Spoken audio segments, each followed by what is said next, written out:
many young brothers and sisters nowadays wants to be lazy. చాలా మంది యవనస్తులైన సహోదరి సహోదరులు నేటి దినాల్లో సోమరులుగా ఉండడానికి ఇష్టపడుతున్నారు. God doesn't like lazy people. దేవునికి సోమరులు ఇష్టం లేదు. God doesn't use lazy people. దేవుడు సోమరులను వాడుకోడు. The Bible has no list of lazy people being used by God for his glory. బైబిల్లో దేవుడు తన మహిమార్థమై వాడుకున్నటువంటి వారిలో సోమరులైనటువంటి వారు ఎవరు లేరు. God wants all hard working people. దేవుడు ఎవరైనా కూడా కష్టపడి పని చేసే వారిని కోరుతాడు. Noah worked like that. నోవాహు అలాగున పని Even చేశాడు. the Bible says God worked like that. బైబిల్లో రాయబడింది దేవుడు కూడా అలాగే పని చేశాడు. Maybe your studies, అది చదువులు maybe your కావచ్చు, job, నీ ఉద్యోగం maybe your కావచ్చు, family, నీ కుటుంబం కావచ్చు, maybe service of the Lord. దేవుని సేవలో కావచ్చు. But don't try to skip the work of the Lord has entrusted unto you. దేవుడు నీకు ఏదైతే పని అప్పగించాడో దాన్ని మాత్రం తప్పించుకునే దానికి ప్రయత్నించు. You may be preparing for competitive examination, academic examinations. మీరు పోటీ పరీక్షల కొరకు సిద్ధపడతా ఉండొచ్చు, లేకపోతే మీ యొక్క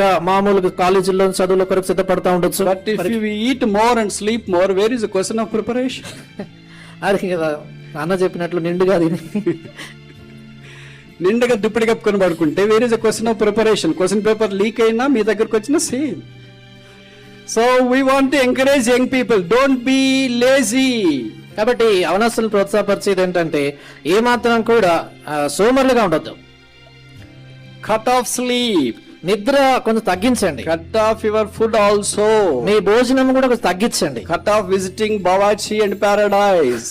బావర్చి పారడైజ్ కూడా దర్శించే తగ్గించండి. Sometimes we want to what is called read after listening like this. Tomorrow onwards brother, Monday నుండి చూసుకో. ఇలాంటి వర్తమానాలు విన్న తర్వాత మనం అనుకుంటాం ఇంకా మండే నుంచి చూసుకో అంటారు. ఏం చూసుకునేది?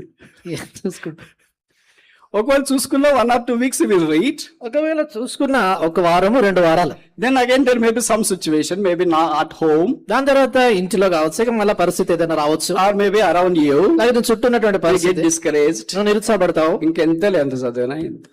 ఎంత చదివినా ఇంతే అనుకుంటావు. ఇంకా There are so many people seated like this. అక్కడ అలాంటి వాళ్ళు అనేకులు కూర్చున్నారు. And so many people who join online as well. అలాగే ఆన్లైన్ లో చూస్తున్నటువంటి వాళ్ళు కూడా చాలా వాళ్ళు మంది అనుకుంటున్నారు మమ్మల్ని గురించి బ్రదర్ కి ఎవరు చెప్పినారు.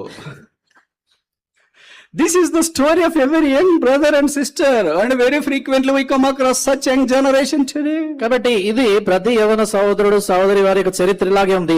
ఇలాంటి వారిని చాలా మందిని తరచుగా చూస్తుంటాం. Can you imagine a person who was married, blessed with 3 sons, worked 100 long years with consistency and endurance and patience? కనుక మనం ఊహించగలుగుతామా? పెళ్ళై 3 కుమారులు కలిగినటువంటి వాడు 100 సుదీర్ఘమైనటువంటి సంవత్సరాలు ఇలాంటి మధ్యలో ఎడమ లేకుండా ఎడతెగకుండా ప్రయాసపడ్డాడు, పని చేశాడని. Consistently is one thing that really challenges us. కాబట్టి ఆయన స్థిమితముగా నిలకడగా ఉండి పని చేశాడు అనేది. Endurance, patience is vital. కాబట్టి ఇలాంటి చూడండి నిలకడ అనేటువంటిది, సహనం అనేది చాలా ప్రాముఖ్యం.